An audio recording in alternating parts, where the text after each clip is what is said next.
One Piece anime episode 892. We are finally in the Wano arc. We've got a new opening, new music, new animation, new characters to talk about, so let's get into it.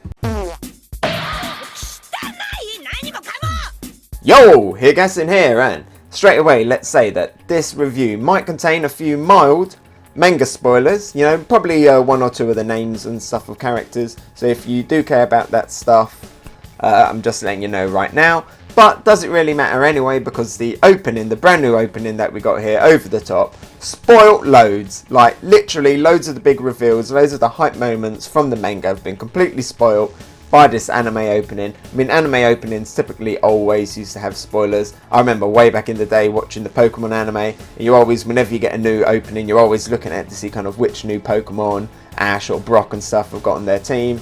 And here, it's no different. Loads and loads of spoilers. I'm not going to get too much into them. Some of them are like so obscure that if you haven't read the manga, you won't really know what they mean. But there is one in there that even us manga fans have been spoilt by something. I'll get into this at the end of my review, but yes, there is something in here that is even a spoiler for the manga. But for the most part, I really do like this opening. Spoilers aside, it's a good opening. Do I think it's better than Superpowers? I'm not sure yet. I mean, Superpowers was one that grew on me over time, and then I started to really like it. I think this one is the same. I need to listen to it a few more times for it to really get cemented as one of my favourite openings. At the moment, it's a little bit tainted by the fact that it's got all of these spoilers in it. Not only spoilers for the manga, but spoilers for the anime. I feel a little bit bad that some of these big reveals got taken away. Two of the obvious ones here that you can see straight away in the opening is the fact that Sanji is going to wear his raid suit, and the fact that Kaido is a dragon. Both of them moments were like epic moments when they happened in the manga. They would have been great cliffhangers for anime episodes, but obviously here it got spoiled in the opening. It would have been nice maybe if they did the kind of silhouette thing that a lot of animes do these days, where as the series goes on, it updates the opening to avoid these spoilers. Maybe they were actually intending to do that and accidentally put the wrong one on this episode. Not sure yet, we'll see what happens next week. The music itself in it is good. It's not really what I was expecting. I was expecting something to be a little bit more kind of traditional Japanese style, and that's definitely the music that we got in the rest of this episode. And I think here, unfortunately, compared to the music that we got in the actual episode itself, the music that we got in the episode itself was a little bit better. I really like that new theme tune that we have, that kind of background theme that we got going on now in Wano. I think we heard it last week, but we get it a lot more here. And I've had that stuck in my head ever since I watched the episode last night, and I love the new eye catch music. You've got the kind of traditional Straw Hat themes, but they've got like a kind of a Wano remix done on them, and they're really awesome. I really like Zoro's one, and I'm looking forward to hearing the rest of the Straw Hat ones. In the opening as well, it's great to see all of the colour designs. I really like the colourful style of Wano. The colour design in particular that stood out to me was King's, because I believe that this is the first time we've actually seen King in full colour. We've seen Queen on one of the manga volumes, but yeah, this is the first time we saw King. And what's surprising here is that he's actually got white wings. When we see him in the manga, he has very black, very dark wings, and here he's got very white wings. I'm not sure if this is going to be one of those manga anime differences, kind of like Moria's hair, or maybe this is something where Oda changed his mind as to what the overall design is. Not really sure, because you think that if he was going to draw King with white wings in the manga, he wouldn't do that much shading as we saw in the manga. So it's also going to be interesting going forward to see if the actual design in the manga changes. But I do quite like him with the white wings. It's a nice contrast to, his kind of black suit and everything that he's wearing. And it does open up the question of, is King a member of one of the Sky Races? What did you think of the opening? Did you like it? Let me know down in the comments below, and how you finding my content so far. I'd love to know what you guys think of my content, and if you do like it, a like and subscribe would be really appreciated. It really helps the channel, and it honestly means so much to me. So it starts off with this geisha playing this traditional Japanese lute-like instrument, and you got this really beautiful scene, all of the sakura leaves and everything. It looks really nice, and this is our first real hints of the new animation style. Now, I'm not going to spoil who this geisha is, but I think it's going to be a lot more obvious in the anime than it was in the manga as to who it is. Just remember that hair colour going forward, but then we get this beautiful establishing shot of Wano in its full colour glory. We got all of the sakura petals falling down, and it looks beautiful. And then we get the introductions to all of the Straw Hats that have been in Wano. Franky introduced as a carpenter. We get Usopp introduced as a toad oil salesman.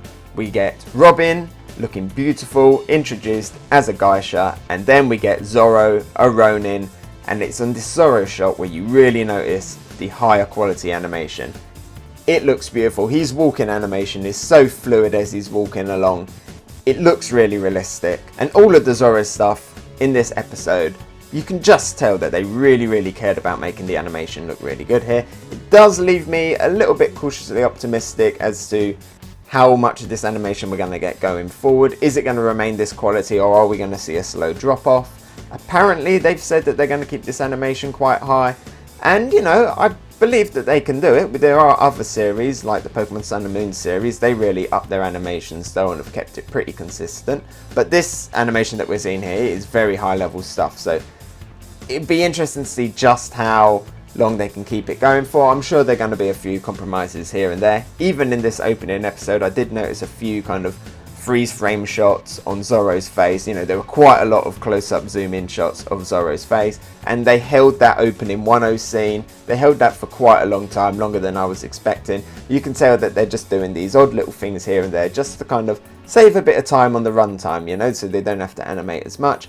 We got the bit with the guards running up to Zoro and it was just the lanterns on the screen other than the people, but I'm willing to forgive the odd little things here and there for the overall beautiful animation that we got, especially in these Zoro scenes and especially in this Zoro fight scene that I'll talk about in a second. Because yes, the big thing about this episode is that Zoro gets captured and he's getting framed and has to commit seppuku for a crime that he didn't commit, because this guy, this magistrate guy, wants his sword, which was formerly Ryuma's sword, which obviously came from Wano, and they're accusing him as well as being the grave robber, when we already know that it was Moria, and that Ryuma actually gifted this sword to Zoro. Of course, Zoro can't say that because that will out him as an outsider. What I really like about this scene is that they've actually expanded on it here in the anime. In the manga, it cuts straight from the rest of the Straw Hat introductions, straight to Zoro already there about to commit seppuku, but in the anime we've actually seen how he gets arrested and stuff, and they expand on it a little bit more. The whole fight scene that came afterwards, that was not in the manga. It ended with Zoro slashing the building and slashing the magistrate.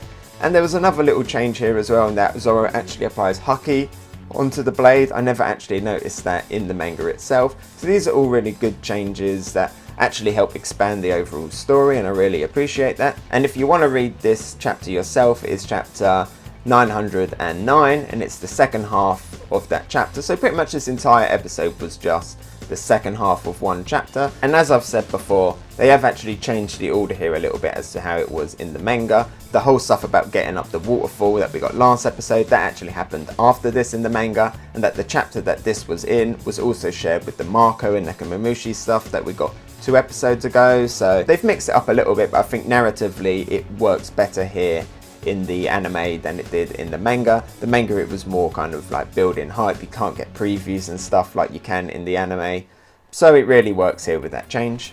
But let's talk about that final fight that we got with Zoro, where he has killed the magistrate and then all of the other guards and stuff start to attack him, and he's got the little sword. Beautiful animation, really good. The animation is so fluid, his movements are so fluid. There's times where I'm sitting there and I'm thinking, this kind of feels like I'm looking at some kind of cel-shaded One Piece computer game, or like they've rotoscoped over actual live footage of someone acting it out or something. Really realistic, beautiful animation. If they do keep up this level of animation, I cannot wait for some of the fights that I know are coming later on in this arc. It's gonna look fantastic. So overall, what do I think about this episode? I think it was really good. The animation was beautiful. It's great to see Zoro again in the anime. The music was awesome.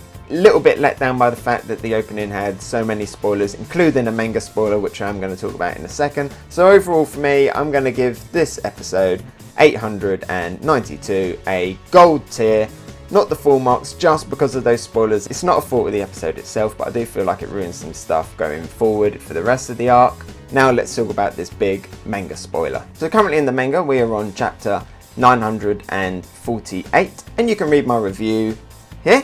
And in that chapter, we have found out who 8 of the 9 red scabbards are. These are Kinemon allies that were Oda and Kazuki's retainers, and we know that so far they are Kinemon, Raizo, Kanjuro, Nekomamushi, Inonoroshi, Okiku, Kawamatsu, Ashura Doji, Shutenmaru, and Denjiro. But Denjiro is the one who we don't know at the moment who it actually is. That character is still a mystery in the manga, However, in this opening we get shots of all of the characters of the 9 Red Scabbards, along with a completely different character who we know as Kushiro. And there is Kushiro next to Ashura Doji, which is pretty big confirmation of the fact that Kushiro is Denjiro. I mean, that was a rumour going around for a long time. You know, that was one of the high speculation characters as to who Denjiro might be. But it does suck that we got this reveal here, especially now if we get a big manga chapter all relating to this and we already know who he is. The mystery surrounding Kushiro's character was one of my favourite things of the manga so far, so it is a little bit disappointing that it got spoilt here. I mean, you know, I'm kind of happy at the fact that Kushiro, this really awesome character, is actually one of the samurai. We still don't know how it's going to play out in the story, because at the moment obviously he's working for Orochi, so it's interesting to find out, is he actually going to be an ally or is he turned and is a traitor?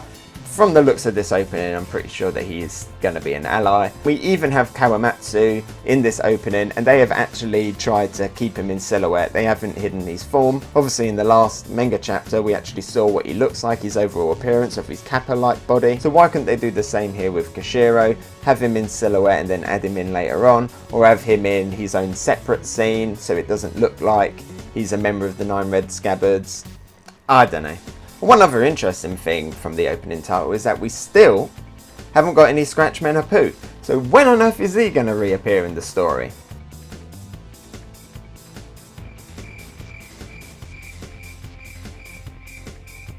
Hey, so thanks for watching. What did you think? Let me know about it in the comments below. And if you enjoyed my video, maybe give it a like. And if you really liked it, why not subscribe? You can follow me on Twitter, Instagram and Twitch. Oh, and here's a related video you might enjoy, and something more fresh. I've been Hegassen, and I'll talk to you next time. Bye!